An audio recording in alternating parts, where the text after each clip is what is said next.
வணக்கம்.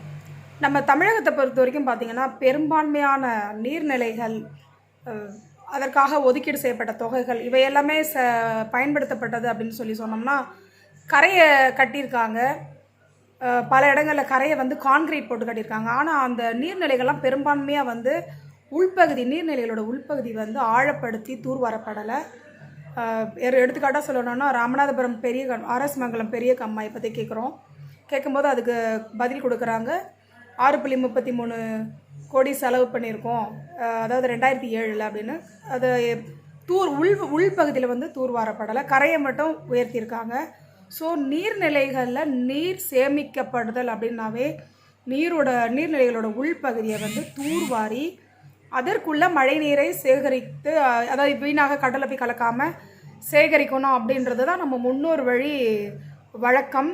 ஆனால் இப்போ தமிழகத்தில் பெரும்பான்மையாக பார்த்திங்கன்னா, நீர்நிலைகள் வந்து உள்பகுதி வந்து ஆழப்படுத்தி தூர்வாரி கரை உயர்த்துறது கிடையாது. கரையை வந்து கான்கிரீட் போட்டு கட்டிடுறாங்க. ஸோ இதனால் பார்த்திங்கன்னா, ஒரு நீர்நிலையோட அடையாளமாக அந்த நீர்நிலையை நம்பி இருக்கக்கூடிய பறவைகள் அது வந்து அந்த நீர்நிலை ஓரமாக அந்த மரங்களில் இருந்து அதோட இனப்பெருக்கத்தை உருவாக்கக்கூடிய இந்த மாதிரியான பல சூழல் வந்து இயற்கைக்கு எதிராக போய்கிட்டு இருக்கு. அதனால் நம்ம முன்னோர்கள் தமிழர்களின் பாரம்பரிய வழி, நம்ம புதிதாக எதையும் கண்டுபிடிக்க வேணாம், அவர்கள் வழியிலே போயிட்டு நீர்நிலைகளில் அந்த கரைக்கு நேராக இருக்கக்கூடிய உட்புறத்தில் இருக்கக்கூடிய மண்ணை தூர்வாரி அதை வந்து கரையில் இருக்கக்கூடிய மரங்களுக்கு ஒரு அணையாக காவலாக அந்த கரையை உயர்த்தணுமே தவிர, இந்த மாதிரி கான்கிரீட் போட்டு கட்டினோமே ஆனால் ஒரு 2-3 வருஷத்தில் மழை நீர் உள்ளே வந்து மழை நீராக வரக்கூடிய அந்த கலங்கள், மண் கலந்து வரக்கூடிய